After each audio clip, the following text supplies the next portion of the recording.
They wouldn't make it all the way underneath there. And the city knows it's much more important to have a constant flow of boat traffic going through here than it is to have a set of railroad tracks down for no reason that nobody's using. And so that is why they leave that open all the time, for historical reasons and practical reasons. Continuing up on our left, you see a couple of glass residential buildings that are still fairly new. We'll point east right between there, and we'll point west closer to us.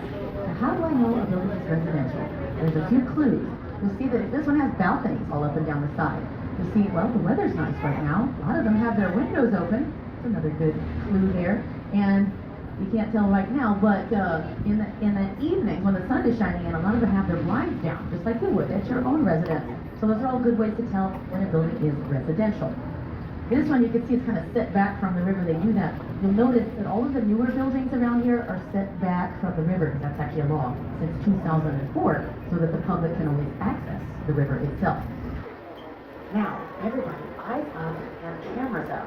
Take a look to your left. You will see one of the most beautiful views in all of Chicago. This gorgeous canyon of buildings around the main branch of the Chicago River. It's such a beautiful view, day or night. I'll give you a few moments to enjoy that view.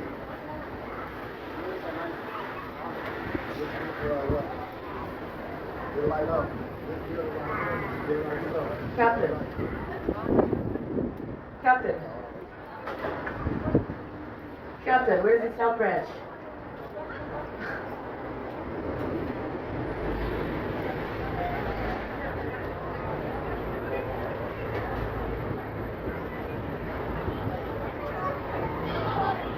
Anyways, you get a good photo right here, right? Okay.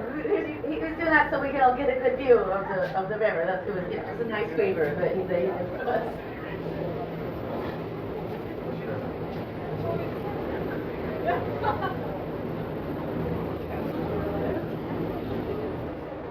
Another verse. Oh, if we're lucky, fingers crossed, we might get a view of a train going by.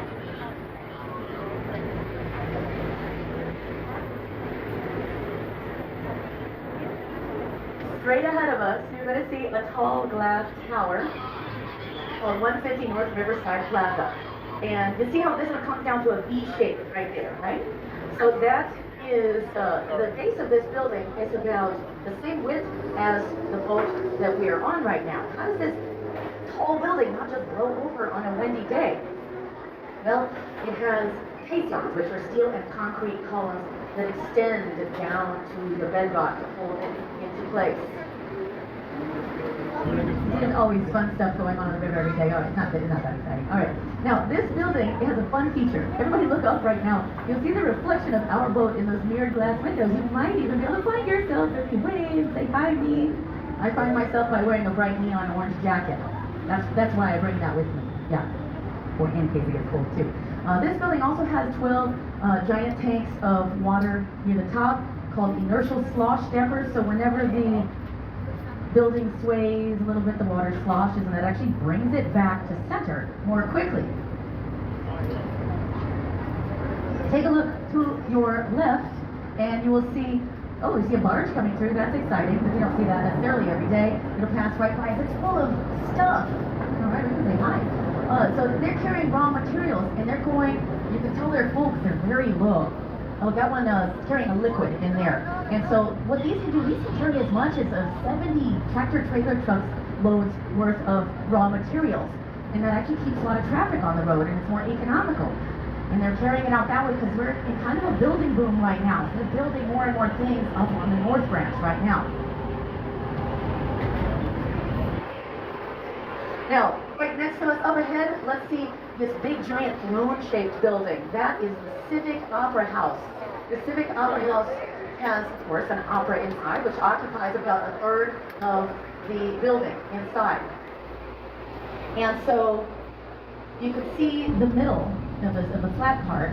You can see the comedy and tragedy faces of classical theater. Right? It's very nice. Good photo right there.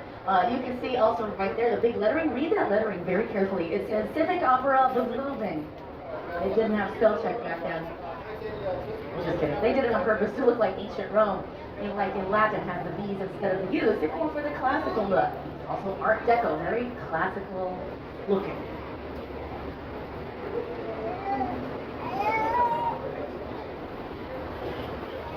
Now, the Civic Opera Building opened its doors in the fall of 1929. Who remembers our history books? That was the stock market crash and the beginning of the Great Depression. And after that was World War II. And after that was recovering from World War II. So that meant that a very long period of time went by in which there was no demand for large, elaborate office buildings in major cities. So there was no slow, gradual evolution of styles during that time. And they did finally start building again in the late 50s. The new style that then emerged was just completely different than anything anybody had ever seen before. And they called that new style modernism. To your right are two examples of black box modernism. These are Gateway Centers 1 and 2 by Skidmore, Owings, and Merrill. The father of black box modernism was a German architect named Ludwig Mies van der Rohe. He always said, less is more. He lived through 2 world wars and the Depression that made him into a very practical man. And so was his style, just glass and steel, no decorations. But that meant fewer materials, cheaper, faster to produce. That's just what everybody needed after that very long architectural drought. So this style became very popular for many years, until people started getting tired of less is more. They started by saying, less is a bore behind his back. They said, let's do something different and exciting and new. How about we make the next one white? So they decorated Gateway Center 3 in white, stone, and concrete. 3D steps. But the slow, gradual evolution of styles was back. They call this the international style of modernism. Because this